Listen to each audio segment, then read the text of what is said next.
Alors aujourd'hui on parle du PCO, Provisional Cast On, connu en français sous le nom de montage de mailles provisoire. Alors à quoi ça sert? Ça sert à débuter une encolure sans avoir à relever les mailles lorsque l'on veut faire un I-cord par exemple.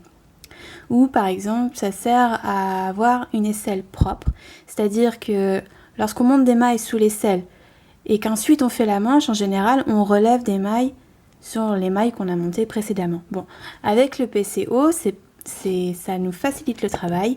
On n'a plus qu'à reprendre nos mailles sur le PCO, ça fait propre, il n'y a pas de discontinuité, il n'y a pas de couture. Et c'est l'idéal en général. Il n'y a pas de trou non plus. Alors pour un PCO, on a besoin du fil normal de votre ouvrage, des aiguilles qui vont avec, un crochet de la même taille que les aiguilles et un fil, un reste de fil. Peu importe sa couleur, mais faites en sorte d'avoir une couleur qui contraste bien avec votre couleur, votre couleur principale. Comme ça, quand vous relèverez les mailles du montage provisoire, vous y verrez plus clair. Ensuite, donc, on monte une maille avec le crochet. Si vous n'êtes pas familière avec le crochet, il faut toujours avoir un crochet dans sa boîte à tricot. Si vous n'êtes pas familière avec le crochet, pour faire des mailles en l'air, on tient un peu sa maille avec le doigt, c'est plus simple. On fait un jeté, on tire le jeté à travers la boucle et voilà, on a monté une maille. Donc on va faire autant de mailles en l'air que le nombre de mailles demandées dans le patron, quel qu'il soit. Si on vous demande de monter 15 mailles en PCO, vous faites 15 mailles en l'air, tout simplement.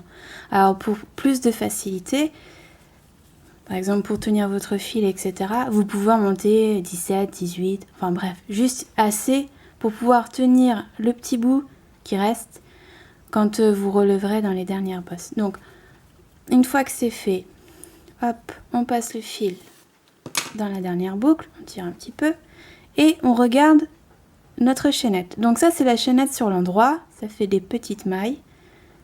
Bon, c'est pas ce qui nous intéresse. Nous, ce qui nous intéresse, c'est l'envers de la chaînette. Et là, vous voyez, ça fait des petites bosses. Et on va piquer dans ces bosses. Donc, on prend nos aiguilles cette fois. On prend notre fil. Et on va venir piquer dans la bosse. Alors, on tient le fil comme on peut au départ. Déjà, c'est pas simple. Et on passe notre fil de couleur principale dans la bosse. On a une maille. Et on recommence dans toutes les bosses. Un jeté et on tire. Un jeté et on tire. Et voilà. On continue, on monte le maille. Enfin, on continue jusqu'à ce qu'on ait le nombre de mailles nécessaires. Faites attention, si vous avez monté plus de mailles en l'air, ne relevez pas toute la chaînette. Relevez simplement les mailles dont vous avez besoin.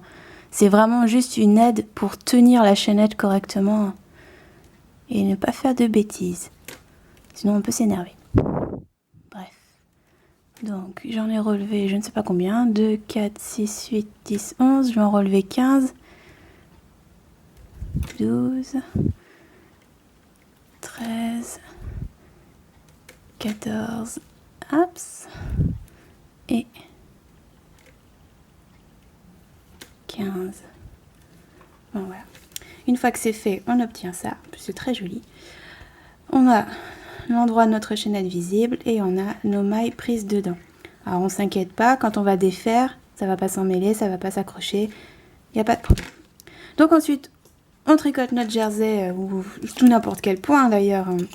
Ça peut être des torsades, ça peut être du point mou, ça peut être n'importe quoi.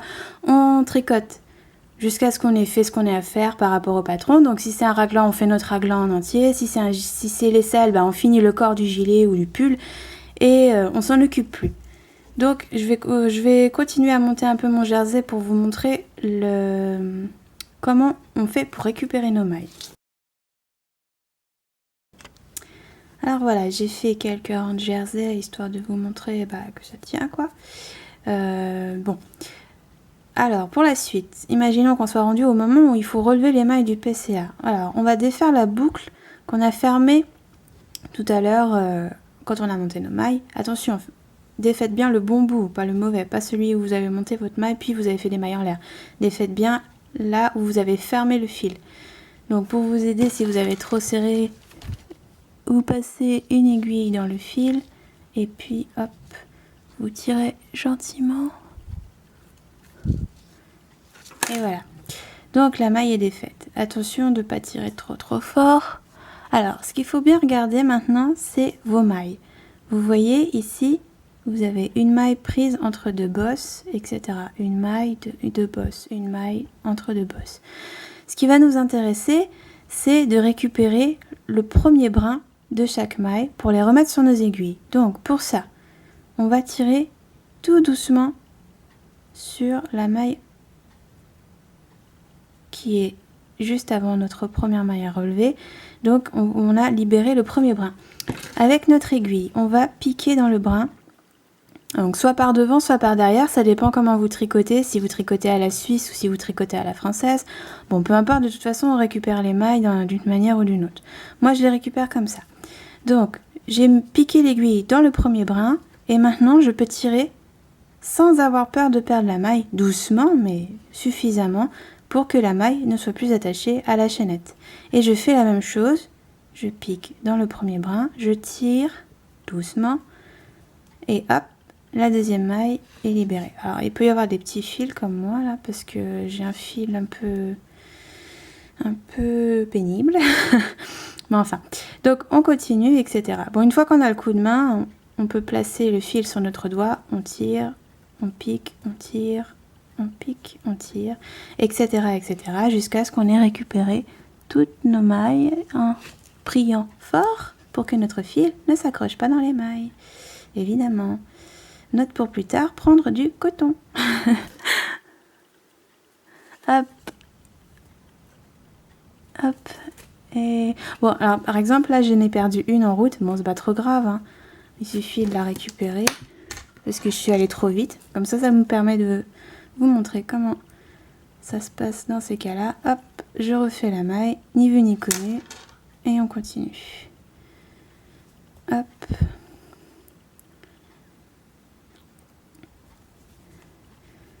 Allez, je vais pas y arriver, hein. C'est pas facile de tricoter derrière une caméra. Hop, hop. Et je tire, ça doit être la dernière je pense. Non, c'est pas la dernière. Donc il reste cette petite boucle là, c'est normal. C'est la première maille. Et normalement, si je me trompe pas, 2, 4, 6, 8, 10, 12, 14, 15, il y en a 15. Donc, si on peut bien... Je peux pas zoomer avec ma caméra. Si, ça y est. Voilà, vous remarquez qu'il n'y a rien qui n'a bougé. Le rang est tout bien. Le maille que j'ai perdu, on la voit pas, hein. Elle est toujours là. Et ensuite, il suffit de tourner le travail et puis de poursuivre le point qu'on avait commencé, enfin, ou de suivre les indications, etc. Alors, on tourne ou on tourne pas c'est pas une obligation. Mais on joint un nouveau fil et on tricote notre rang comme si de rien n'était. Et voilà, c'est fini.